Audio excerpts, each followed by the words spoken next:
Hola, ¿qué tal? Yo soy Abraham Dávila de Medical Legal Center y este es su podcast en sala de espera, un podcast dirigido a profesionales de la salud. El día de hoy, un nuevo, analizaremos una nueva norma oficial mexicana. En este caso, estaremos analizando la norma 006 SA3 para la práctica de la anestesiología.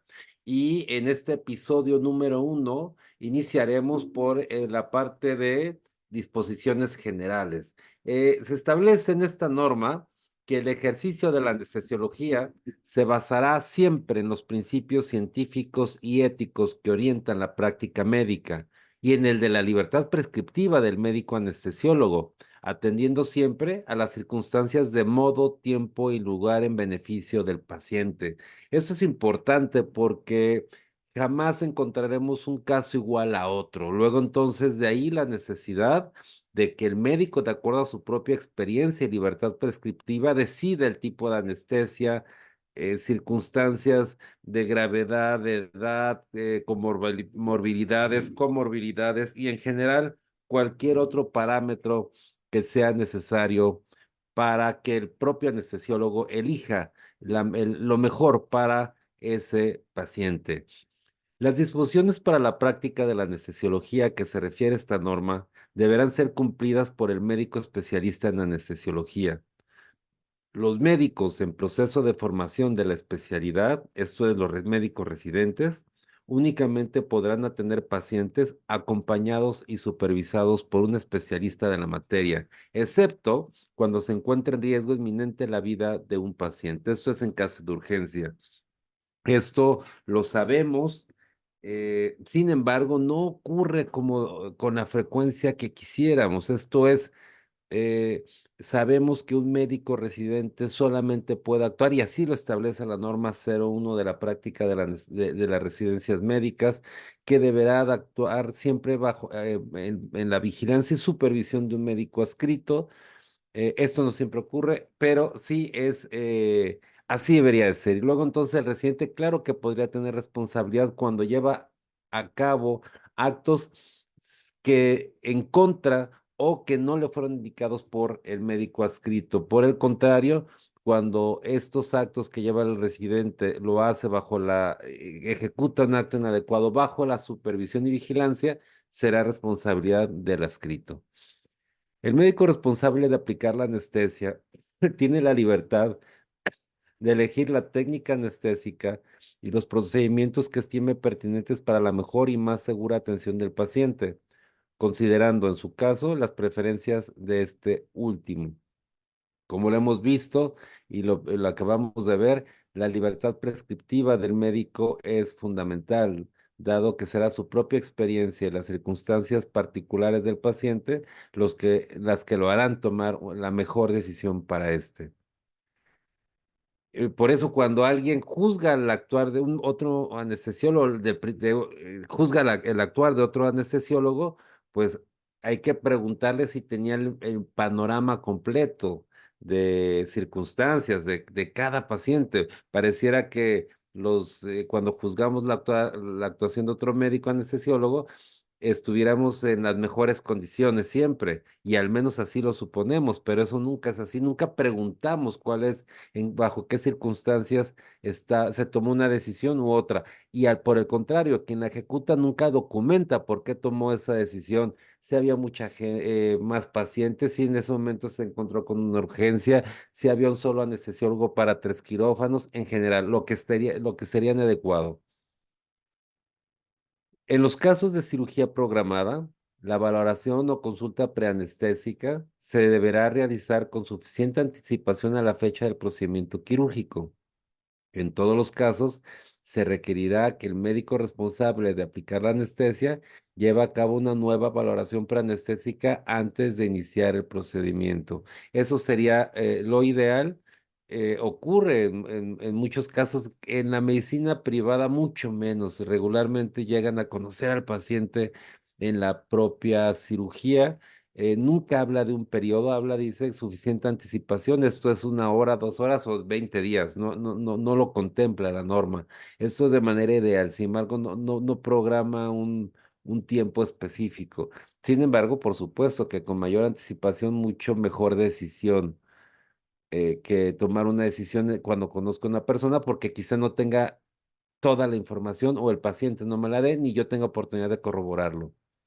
El médico responsable de la aplicación de la anestesia deberá indicar al paciente el tiempo de ayuno que considera adecuada en cada caso particular. Esto lo vimos y recuerdo mucho el caso Oaxaca, aquel caso donde hubo una broncoaspiración y que se reclamaba a los médicos, tanto ortopedista como anestesiólogo, el que no hubiera le hubiera dado a este paciente un tiempo de ayuno de 5 horas, de 8 horas, perdón, decía el médico legista.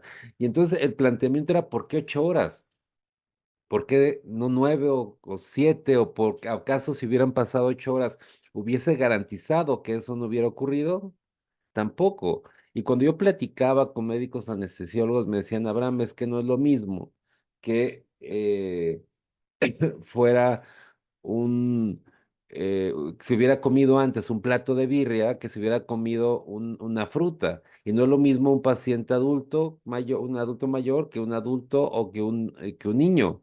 Entonces, cada caso es particular, por eso no podríamos, como no pudo en aquel momento ese médico legista, soportar que legalmente estableciera un caso que tenía que tener un ayuno forzoso de 8 horas, pero ¿por qué 8 horas? Si eso depende de cada caso particular. Entonces, el ayuno será adecuado a cada caso particular. Nomás si hay que sustentarlo, ¿por qué tomé esa decisión? Cuando se requieren exámenes de laboratorio y gabinete, serán indicados de acuerdo con las necesidades del paciente del acto médico a realizar y al protocolo de estudio respectivo.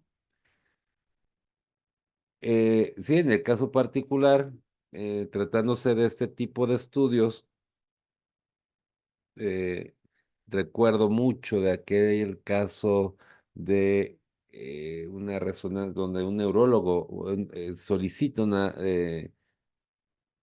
resonancia magnética a un paciente con autismo y entonces el anestesiólogo va y lo seda.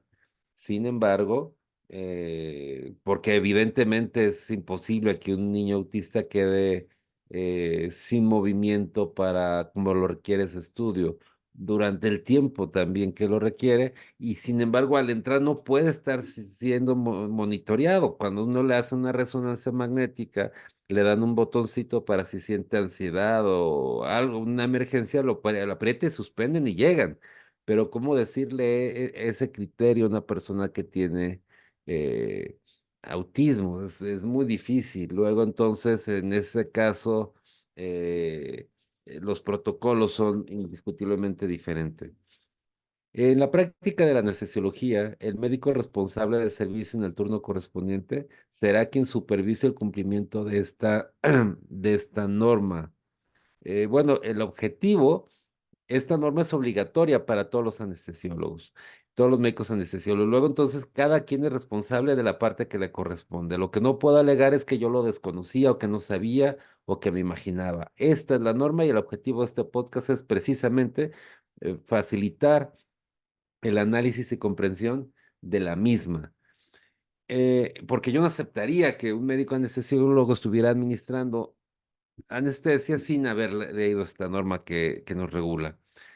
En los establecimientos de los sectores público, social y privado, donde se practique la anestesiología, el responsable sanitario, representante legal o persona facultada para tal efecto podrá solicitar la evaluación de la conformidad respecto de esta norma ante los organismos acreditados y aprobados para dicho propósito.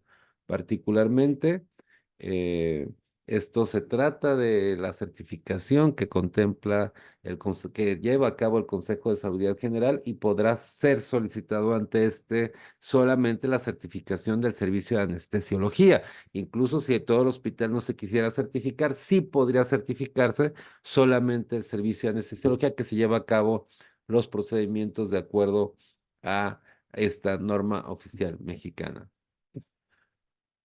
Para la práctica de la anestesiología, los prestadores del servicio deberán de tener, número uno, título de médico cirujano expedido por la institución educativa perteneciente al Sistema Educativo Nacional. Número dos, No solamente el título, la cédula profesional expedida por la autoridad educativa competente. Número 3, el certificado de especialización de anestesiología expedida por institución de enseñanza superior o de salud reconocida oficialmente. Número 4, la cédula de especialista expedida por las autoridades educativas competentes, la cédula de anestesiólogo. Dice además, si los estudios se realizaron en el extranjero, deberán contar con la revalidación emitida por la autoridad o institución educativa competente, o la revalidación, y únicamente en los establecimientos para la atención médica pertenecientes a la Sedena, la anestesiología podrá ser practicada por personal técnico de la misma institución militar, el cual deberá estar autorizado para dicha práctica en los términos que establezcan las disposiciones jurídicas aplicables. Pero ojo, aquí no se contempla para la práctica de la anestesiología la certificación del consejo, aun cuando la ley sí lo contempla. Pero a ver, la ley sí contempla la certificación del consejo, la norma no, está por arriba de la ley, tendría que hacerle caso a la ley. No obstante, no obstante, la propia ley contempla la certificación obligatoria para los procedimientos, para quienes llevan a cabo procedimientos quirúrgicos de especialidad. Y hay un documento por ahí donde se solicita a la Secretaría de Salud que establezca si la anestesiología es una especialidad quirúrgica e informa que no. Al informar que no, haría no obligatoria la certificación para los anestesiólogos. Hoy en día, por supuesto que la llevan a cabo. Cuando me preguntan mi punto de vista, para mí, en mi opinión, la certificación en cualquier área es importante. Es un tema global, es algo que yo les platico que cuando llevo mi contabilidad, me encanta que sea un contador certificado, que al menos esté actualizado. Cuando voy a construir mi casa, una vivienda, un desarrollo, por supuesto que me gustaría que ese arquitecto va a desarrollar o el ingeniero que lo ejecute estuvieran certificados y actualizados. Y es lo que todos pedimos como usuarios para cuando contratamos un servicio y la medicina no es la excepción. Bueno, pues este es el primer episodio. Vamos a tener más. Yo soy Abraham Dávila de Medical Legal Center y estamos analizando la norma oficial mexicana de anestesiología. Ya saben, dónde encontrar nuestras redes sociales, medicallegalcenter.com y mi teléfono 333-106-0604 o a mi correo adavila@salomonwarner.com.mx, Salomón Warner como las películas warnr.com.mx y con mucho gusto seguimos entonces aquí con nuestro podcast de la práctica de la anestesiología.